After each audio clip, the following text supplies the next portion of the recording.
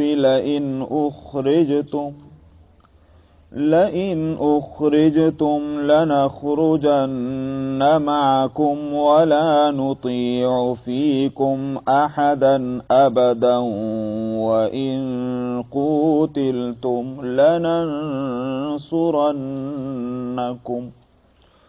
والله يشهد إنهم لكاذبون. لئن أخرجوا لا يخرجون معهم ولئن قوتلوا لا ينصرونهم ولئن نصروهم ليولن الأدبار ثم لا ينصرون. لأنتم أشد رهبة في صدورهم من الله ذلك بأنهم قوم لا يفقهون. لا يقاتلونكم جميعا إلا في قرى محصنة أو من وراء جدر بأسهم بينهم شديد تحسبهم جميعا وقلوبهم شتى ذلك بأنهم قوم لا يعقلون. كمثل الذين من قبلهم قريبا ذاقوا وبال أمرهم ولهم عذاب أليم.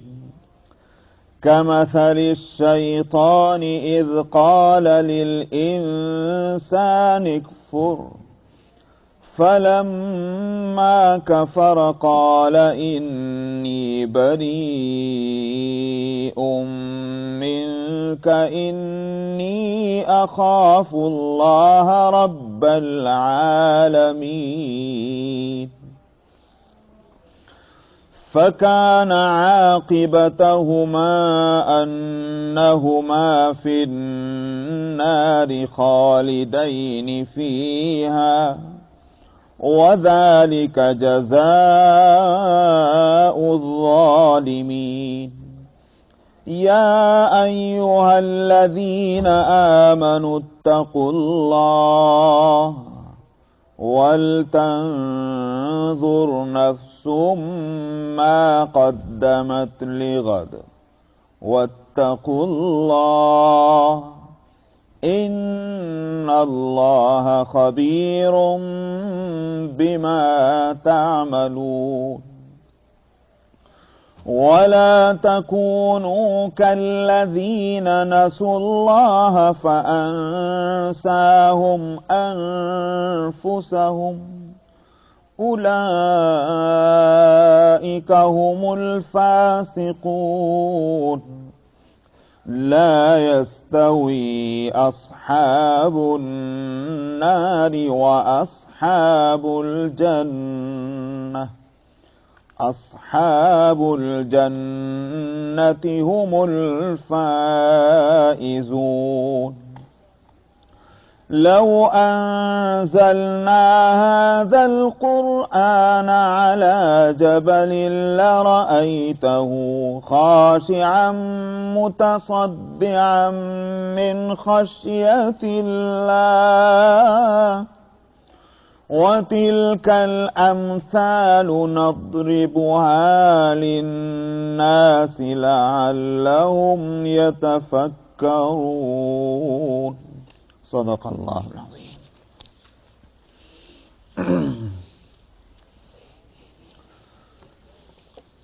بات چل رہی تھی مال فے کی تقسیم کی اور اس میں فرمایا تھا کہ جو مسلمانوں کے 3 طبقات ہیں وہ اس کے خاص طور پر مستحق ہیں. اصولی تقسیم تو بتلا دی گئی تھی کہ 5 حصے ہوں گے، وَلِلَّهِ وَلِلرَّسُولِ وَلِذِي الْقُرْبَى وَالْيَتَامَى وَالْمَسَاكِينِ وَابْنِ السَّبِيلِ، اور اس کے بعد یہ فرمایا تھا کہ مسلمانوں کے یہ 3 جو طبقات ہیں، ایک طبقہ مہاجرین کا کہلاتا ہے، دوسرا انصار کا، تو اور تیسرا وہ کہ جو نہ مہاجرین میں جن کا شمار ہوتا ہے اور نہ انصار میں، بعد میں وہ دائرہ اسلام میں داخل ہوئے ہیں. 3 طبقات اس کے خاص طور پر مستحق ہیں اس لیے کہ ان کے اوصاف ہی ہیں. مہاجرین کا خاص وصف بتلایا تھا کہ جنہوں نے اللہ کو راضی کرنے کے لیے وطن چھوڑا، اپنی قوم کو چھوڑا اور اس راستے میں انہوں نے بڑی بڑی تکلیفیں اٹھائیں. انصار کا خاص وصف یہ ہے کہ جو لوگ ہجرت کر کے ان کے پاس آئے انہوں نے اپنے دل اور اپنے گھر ان کے لیے کھول دیے اور ان سے دل و جان سے محبت کی اور ان کو اپنے سینے سے لگایا. تو وہ اپنے اس خاص وصف کی وجہ سے اس کے مستحق ہیں کہ ان کے ساتھ بھلائی کا معاملہ کیا جائے اور ان کی مالی مدد ہو. تیسرا طبقہ جو ہے وہ جس کا تذکرہ یہاں کیا جا رہا ہے کہ جو بعد میں آئے ہیں، مسلمانوں میں شامل ہوئے ہیں. والذین جاءوا من بعدهم یقولون ربنا اغفر لنا ولاخواننا الذین سبقونا بالایمان. یہ لوگ جو بعد میں آئے ہیں، کن کے بعد میں؟ من بعدہم کا مطلب ہے کہ مہاجرین اور انصار.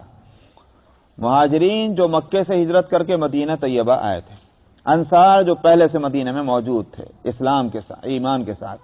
اب جو لوگ بعد میں آئے تو ان کے بعد آنے والے، تو جیسے مہاجرین کا ایک خاص وصف ہے، انصار کا ایک خاص وصف ہے، اس میں بعد میں آنے والوں کو بھی ایک خاص وصف ہے. وہ کیا ہے؟ فرمایا کہ یقولون ربنا اغفر لنا ولاخواننا الذین سبقونا بالایمان، کہ جو یوں کہتے ہیں خداوندہ ہماری بھی بخشش فرما دیجئے اور ہمارے ان بھائیوں کے بھی کہ جو ہم سے پہلے ایمان لا چکے ہیں، ایمان لانے میں ہم سے سبقت کر چکے ہیں وہ.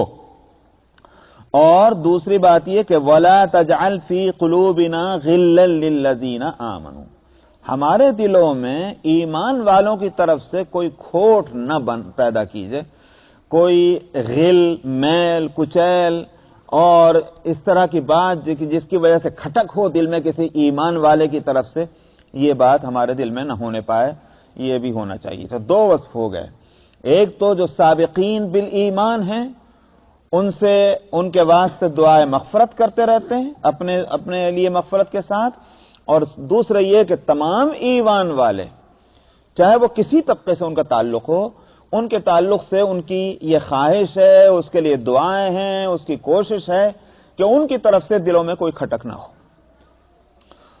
ربنا انک رؤوف الرحیم، خدا بندہ آپ تو رؤوف مہربانی کرنے والے ہیں اور کرم کرنے والے ہیں. تو یہ جہاں تک اس تیسرے طبقے کا تعلق ہے، حضرت عمر رضی اللہ عنہ نے اسی آیت کو بنیاد بنا کر اور وہ بات کہی تھی کہ جو مصر اور سیریا اور عراق کے جو فتوحات ہوئی ہیں، علاوہ اس مال کے جو مال غنیمت ہے اور ملٹری میں اس کی تقسیم ہونی ہے، اس کے علاوہ سارا مال محفوظ کیا جائے گا بیت المال میں، تاکہ موجودہ مسلمانوں کے لیے بھی انتظامی کاموں میں صرف ہو اور آنے والی نسلوں کے لیے بھی. اس لیے کہ والذین جاؤ، اللہ تعالیٰ نے اس تیسرے طبقے کو بھی اس کا مستحق قرار دیا. اور من بعدہم، بعد کے لیے کوئی وقت مقرر نہیں ہے، یعنی فرمایا فلاں وقت کے لیے، قیامت تک کے لیے جو ایمان والے اس میں آتے رہیں گے، دائرہ اسلام میں داخل ہوتے رہیں گے، وہ اس کے مستحق ہوں گے. مگر اس میں ایک خاص پہلو جو یہ ہے کہ جو بعد والے مسلمان ہیں ان کے خاص وصف کو جو اللہ تعالی نے فرمایا، معلوم یہ ہوا کہ ان کے اندر یہ وصف ہونا اللہ کو پسند ہے. دو وصف کیا ہیں؟ ایک تو جو پہلے گزر چکے ہیں مسلمان ان سے پہلے، چاہے وہ ہمارے باپ ہوں کہ ہمارے دادا ہوں یا ان کے طبقے میں کوئی بھی ہو، یوں کہیے کہ ماضی قریب میں ہوں یا ماضی بعید میں ہوں، کوئی بھی مسلمان ہوں، ان کے لیے ان کے دلوں میں یہ جذبہ ہونا چاہیے کہ احترام ہے، محبت ہے اور ان کے لیے دعائے مغفرت ہے. اور جو موجودہ مسلمان ہیں یعنی اپنی زندگیوں میں شریک ہیں، ہم عصر ہیں، ہم زمانہ ہیں، ان کے لیے بھی کوئی دلوں میں کھوٹ نہیں ہونا چاہیے. یہ ہے بات. تب اس صورت میں وہ لوگ کہ جن کی جرأت اور ہمت کا یہ عالم ہے کہ حضرات صحابہ رضی اللہ عنہ میں سے چند کو چھوڑ کر بقیہ کو منافق کہتے ہیں، بقیہ کو برا بھلا کہتے ہیں، ان کا اس آیت کے بعد کیا جواب ہے؟ اگر وہ یوں کہیں کہ بھئی ٹھیک ہے ہم تو مومن کو صحیح کہتے ہیں لیکن جو کافر ہو چکے ہیں ہم ان کو کیسے صحیح کہتے ہیں؟ لیکن یہاں تینوں آیتیں یہ بتلا رہی ہیں کہ مہاجرین اور انصار، یہ پورا کا پورا طبقہ مہاجرین اور انصار کا، ان کے لیے فرمایا کہ وہ بعد میں آنے والے ان سب کے لیے دعائے مغفرت کرتے ہیں. تب مہاجرین میں جو ہے کسی بھی فرد کو جس کے بارے میں یہ بات ثابت ہے کہ وہ ہجرت کر کے بحالت ایمان مکے سے مدینہ آیا، ان میں سے کس کو کون منافق کہہ سکتا؟ اللہ میاں نے تو نہیں کہا. یہ انصار مدینہ میں کہ جنہوں نے مدینہ میں رہتے ہوئے اسلام قبول کیا ہوا تھا، اللہ میاں نے اس میں سے کسی کو مستثنا نہیں کیا.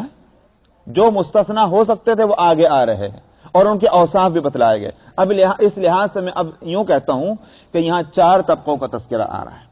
ایک طبقہ ہے مہاجرین کا، ایک طبقہ ہے انصار کا، تیسرا طبقہ ہے کن کا کہ جو مہاجرین اور انصار میں نہیں لیکن مؤمنین مخلصین ہیں، اس کا تذکرہ اس آیت میں آیا. چوتھا طبقہ ہے منافقین کا. تو منافقین کون ہے؟ وہ نہیں جس کو میں منافق کہوں یا آپ منافق کہیں یا کوئی ہمارے جیسا آدمی منافق کہتے. اللہ نے جس کو منافق کہہ دیا اور اس کے اوصاف بتلا دیے، جس طرح سے وصف مہاجرین کا بتلایا، جس طرح وصف انصار کا بتلایا، جس طرح وصف اس آیت کے اندر مؤمنین مخلصین کا بتلایا، اسی طرح سے وصف منافقین کا بھی بتلا دیا. منافقین کا وصف آگے آ رہا ہے. تو اب اگر کوئی طبقہ کوئی فرد اس کے اندر وہ وصف نہیں پایا جاتا جو اللہ تعالیٰ منافقین کا بتلا رہے ہیں، تو مجھے کیا حق ہے یا کسی اور کو کیا حق ہے کہ مہاجرین میں سے کسی کو نکال کر منافق بنا دے اور انصار میں سے کسی کو نکال کر منافق بنا دے؟ آگے کی آیتیں متعین کر رہی ان افراد کو جو منافق تھے. ایک بات تو یہ ہوئی. دوسرا یہ کہ جو لوگ موجود ہیں مسلمان، ایمان اگر وہاں ایک رشتہ ہے ایمان کا، بقیہ اور کسی بات کو نہیں دیکھا جانا چاہیے. قرآن کی آیت یہ کہہ رہی، یوں تو نہیں فرما رہے اللہ تعالیٰ کہ جو ایمان لائے ہیں ہم سے پہلے بشرطے کہ ان کے اعمال ایسے اور ایسے ہوں. بشرطے کہ ان کا نظریہ ایسا اور ایسا ہو. یہ نہیں کہا. سبقونا بالایمان، جو ہم سے پہلے ایمان لا چکے ہیں. اور ولا تجعل فی قلوبنا غلا للذین آمنوا، جو ایمان کا دعوے دار ہے، خدا بندہ ہمارے دلوں میں ان کی طرف سے کوئی کھوٹ نہ ہونی چاہیے. ایمان کس کو کہتے ہیں؟ اس کے لیے میں نے 2 جگہ تقریر کرتے ہوئے ایک بات کہی تھی، اور آج اس کو میں یہاں بھی نقل کرتا ہوں. ایمان کے لیے بہترین ایک معیار خود ہمارے اور آپ کے نزدیک کیا ہے؟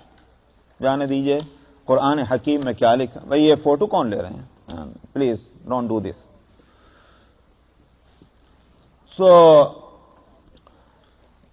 ہم اور آپ اس تعلق سے خود ہی فیصلہ کر لیتے ہیں. قرآن حکیم میں کیا لکھا، احادیث میں کیا لکھا ہے، اس کو تھوڑی دیر کے لیے رکھ دیجئے. میں پوچھتا ہوں، ایک شخص کہیں سے بھی آتا ہے اور اس کا کوئی بھی مذہب ہو علاوہ اسلام کے، وہ آپ کے پاس آ کر یہ کہے میں مسلمان ہونا چاہتا ہوں، آپ مجھے مسلمان کر دیجئے، کریں گے نا مسلمان؟ کس طرح مسلمان کریں گے؟ آپ اس کو کچھ باتیں اس سے اقرار کروائیں گے. آپ پہلے کہیں گے کہ بھائی اقرار کرو کہ اللہ کے